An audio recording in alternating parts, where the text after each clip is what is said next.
Hello, I'm Barb Buckey, and I'd like to welcome you to my reflection video for the EdTech 592 Portfolio course. I'm a graduate student in the Masters of Educational Technology program at Boise State University. I live in Georgia and teach at McEachern, a public high school in the suburbs just west of Atlanta. I currently serve as the Social Studies Department Chair, as well as the Advanced Learning Programs Coordinator. My current teaching load includes both AP Government and AP Psychology, as well as senior level government. During the course of this video, I hope to share with you some of my experiences from the Masters of Educational Technology program and share with you some work samples and some things that I have carried into my current professional life. When entering the MET program, I had several goals for myself. The first was that I would do my best to create products that I could actually use in my classroom. After struggling through the 502 Internet for Educators course, I was a bit leery of any more work in HTML. With quite a bit of help from Dr. Snelson's videos, I'm particularly pleased with the work that I did in the 506 Instructional Message Design course. I decided to create a lesson on public policy. It's a unit that had always proved difficult to find effective visuals to illustrate the concepts to my AP Government students. So I experimented with a variety of visual graphics as I created the web page, using everything from Tagxedo and word clouds to identify the policy issues important to Americans today, to creating visual graphics about the stages of policy making,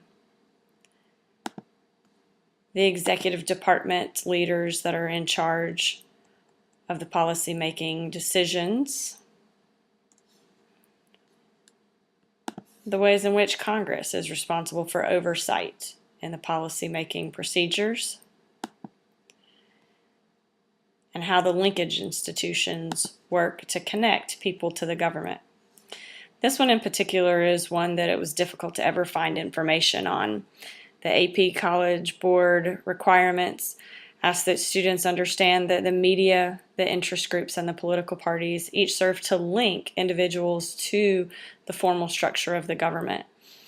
And it was particularly exciting to be able to put together in one place a visual for students to see how those things connected citizens to the government and the ways in which those connections were made. It was also a chance to create a working product that had relevance to students and to let them see the difference between an issue network, everybody who had some particular interest in a particular public policy, versus an iron triangle, which made up the three groups who could actually make policy decisions. And once they did, makes it difficult to overcome the decisions that are made. All of these were things that had been difficult for us to find and use to work with our students in the past. I had great success when I used this instructional material with my own students and was pleased to hear that after presenting them to our colleagues at one of our county meetings, that several colleagues also found success with them in their classrooms as well. Another one of my goals was to experiment with new technologies that I could use to either provide instruction to my students or to complement instruction. Today we're going to explore Quizlet, an online flashcard tool.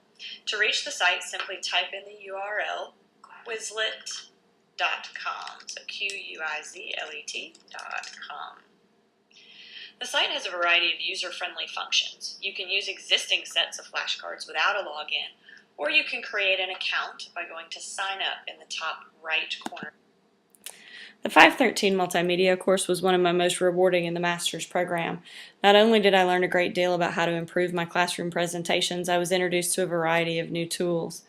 During the 503 instructional design course, I had worked with my department to implement the use of this online flashcard site called Quizlet to prepare and review for the Georgia High School graduation tests.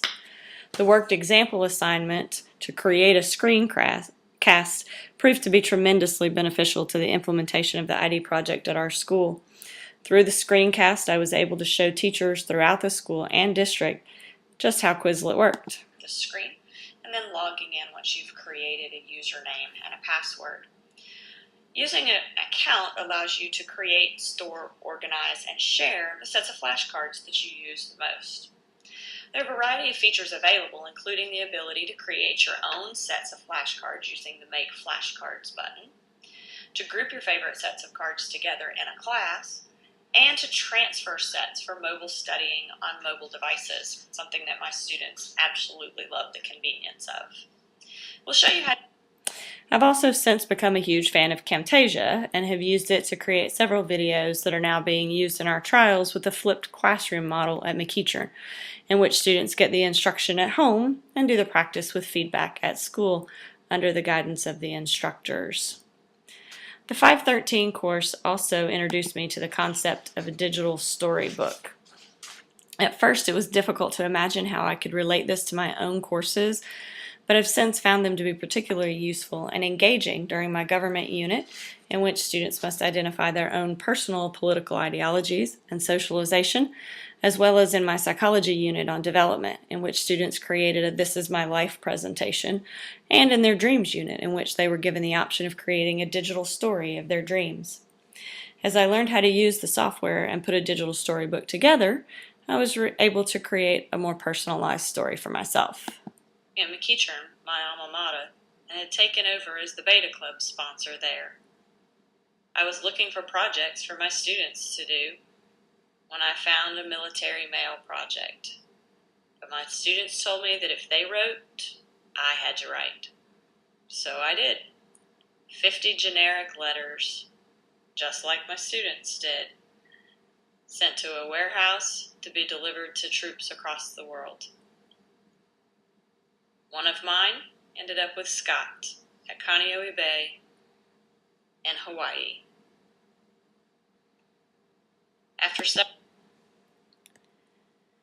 I was able to create a personal account of how I ended up with my husband by mail that could be shared with my children and my friends.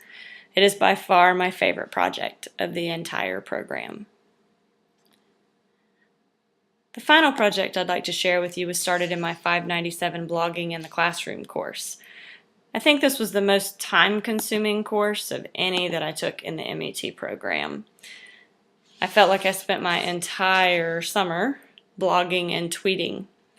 When we were guided to create a blog on a topic of interest, I couldn't think of anything better as a government teacher than to create a blog on the elections. So I started with the basics.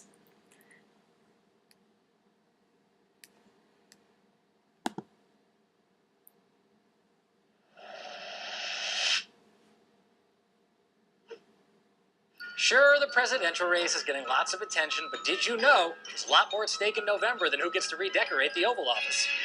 Let's start with Congress, where folks on both sides of the Capitol are busy pressing the flesh with voters and raising truckloads of campaign cash. Every single one of the 435 members of the House is on the ballot this year, just like they are every 2 years. Right now, the Republicans hold a 242 to 190 edge over the Democrats. In order to win back the House, the Democrats will have to defend all of their current seats and win another 25. Across the Capitol, only 1/3 of Senate seats are up for grabs.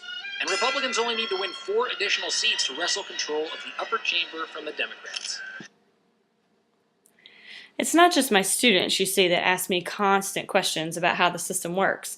Many of my adult friends call their friend Barb the government teacher when they don't understand something on the evening news.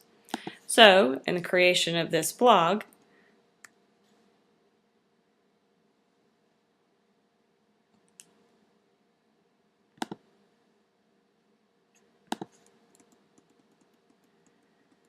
I was able to take information that I get most asked about, including the Electoral College and where the song Hail to the Chief came from, as well as why we have nominating conventions and choosing the vice president. We even put up a poll to decide who Romney should choose as his vice presidential candidate. Paul Ryan, by the way, was not the winner of the poll. We examined third-party candidates in the two-party system, looked at the effect of the ads that were being shown in the campaign, especially with the new Super PAC ruling that came out of the Supreme Court's decision, Citizens United. Why do we vote on a Tuesday?